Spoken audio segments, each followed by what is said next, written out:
Love. It's a word that stirs emotions, ignites curiosity, and influences countless decisions in our lives. Yet for all its power, it remains one of the most misunderstood concepts in human experience.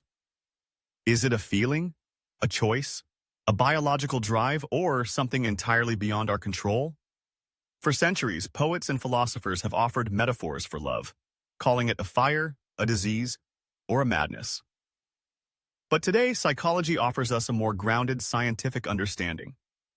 In this exploration, we'll peel back the layers of love from a psychological perspective. We'll explore what it really is, how it develops, why it affects us so deeply, and how our early life experiences, biology, and culture shape the way we love. Let's start by clearing up a common misconception. Love is not just a feeling. We often treat it as an overwhelming emotion that either strikes us like lightning or fades mysteriously over time. But love is far more than fleeting passion or butterflies in the stomach. Psychologically speaking, love is a complex construct that includes emotional attachment, behavioral investment, mental focus, and biological mechanisms. In short, love is a system, a web of thoughts, feelings, hormones, and habits that work together to bind us to another person. One of the most influential psychological models of love is Robert Sternberg's triangular theory. According to Sternberg, love is made up of three core components: intimacy, passion, and commitment. Intimacy involves closeness, trust, and emotional sharing. Passion refers to physical attraction and romantic desire. Commitment means a decision to stay together and maintain the relationship over time. Different combinations of these elements create different types of love. For example, intimacy plus passion or romantic love. Intimacy plus commitment equals companionate love. Passion plus commitment without intimacy. That might be fatuous love, intense but shallow. The ideal, of course, is consummate love, where all three components are strong and balanced. But as anyone in a long-term relationship knows, maintaining that balance is easier said than done. So why do we love in the first place? Psychology tells us that love evolved as an adaptive mechanism. As a species, we're not the strongest or fastest. Our survival depends on cooperation, bonding, and group cohesion. Romantic love, particularly long-term attachment, ensures pair bonding and cooperative parenting, both critical to raising dependent human offspring. In other words, love wasn't designed to make us happy. It was designed to make us survive. But let's move deeper. Neuroscience reveals what happens in the brain when we fall in love. During the early stages of romantic attraction, the brain releases high levels of dopamine, the neurotransmitter associated with pleasure and reward. This explains why love can feel euphoric, addictive, even obsessive. Areas of the brain that activate during drug use also light up when we look at someone we love. That's not poetic exaggeration. That's fMRI data.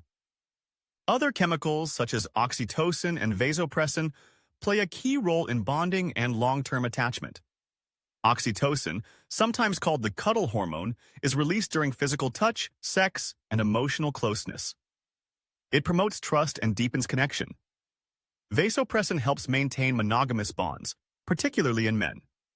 These hormones encourage pair bonding, reinforcing our tendency to form lasting relationships. However, not everyone bonds the same way, and that brings us to attachment theory, one of the most powerful frameworks for understanding love. Originally developed by John Bowlby and Mary Ainsworth, attachment theory posits that our early relationships with caregivers shape our attachment style, or how we relate to others emotionally. There are four main styles: secure, anxious, avoidant, and disorganized. Securely attached people generally had responsive, loving caregivers. They grow up feeling safe in relationships, able to give and receive love with ease. Anxiously attached individuals may have had inconsistent caregiving. They crave closeness but fear abandonment, often seeking constant reassurance. Avoidant individuals tend to downplay intimacy. They value independence, often avoiding emotional vulnerability. Disorganized attachment usually results from trauma or abuse. These individuals want love but fear it deeply, leading to chaotic, unstable relationships.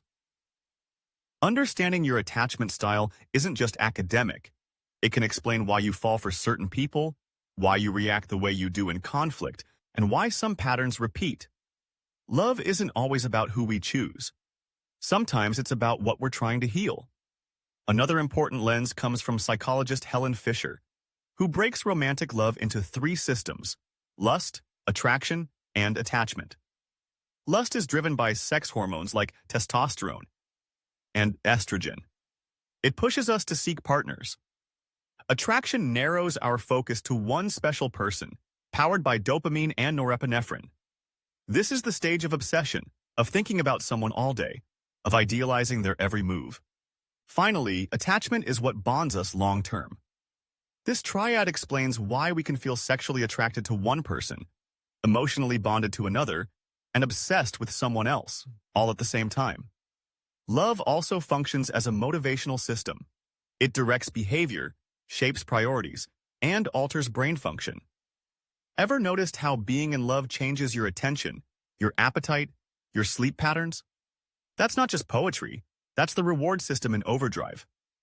Studies show that even looking at a picture of your romantic partner can reduce physical pain. Love literally changes perception. Now let's talk about the psychological behaviors that sustain love over time. The early rush of passion, what we call infatuation, usually lasts 6 months to 2 years. After that, relationships evolve. Passion may wane, but intimacy and commitment become more important. Psychologist John Gottman has spent decades studying couples and what makes them last. His research reveals key behaviors: turning toward each other in small moments, expressing appreciation, managing conflict constructively, and practicing emotional attunement. Interestingly, it's not the presence of conflict that breaks couples apart. It's how they handle it. Eye-rolling, defensiveness, and contempt are the real relationship killers. On a deeper level, love is also a mirror. It reflects our inner world. Who we're attracted to often says more about our unmet needs than about the other person. We are drawn to familiarity, even if it's dysfunctional. That's why many people unconsciously repeat childhood dynamics in adult relationships, trying to resolve old wounds through new partners. This is called repetition compulsion. It's not love. It's an emotional reenactment. And it rarely leads to healing unless we become conscious of the pattern. Psychology also warns us about the dark side of love. Sometimes, what feels like love is actually codependency, a relationship where one person's needs, identity, or well-being are sacrificed for another's. In such relationships, boundaries blur, self-esteem erodes, and emotional fusion replaces healthy intimacy. Another dangerous dynamic is the trauma bond, a powerful emotional attachment formed through cycles of abuse and reward. Victims become psychologically trapped, mistaking intermittent kindness for genuine love. Recognizing these patterns is essential for emotional health. Real love uplifts. It doesn't diminish. It's also important to mention the role of culture. We inherit scripts about love from movies, media, religion, and family. These scripts teach us that love should be intense, that the right person will complete us, that we must sacrifice everything for our soulmate. But real love doesn't follow Hollywood's formula. It's often quiet, gradual, and imperfect.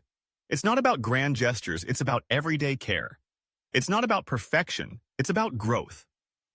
So what does all of this mean? Love, from a psychological perspective, is not a mystery. It's a knowable, observable, and even predictable phenomenon. It begins with biology, is shaped by early experiences, evolves through learning, and matures through intention. It is both instinctive and intelligent, both emotional and cognitive, both spontaneous and strategic. Love asks us to show up, to ourselves, to our partners, and to the truth. It invites growth. It challenges our egos. And when done well, it becomes not just a bond with another, but a pathway to deeper self-understanding. In the end, love is not magic. It is human. It is the daily act of choosing connection, even when it's hard. It's not something you fall into, it's something you build. And that building begins with knowledge of yourself, of others, and of the psychological forces that shape your heart. This is Psycho Love, where we decode the heart with the science of the mind.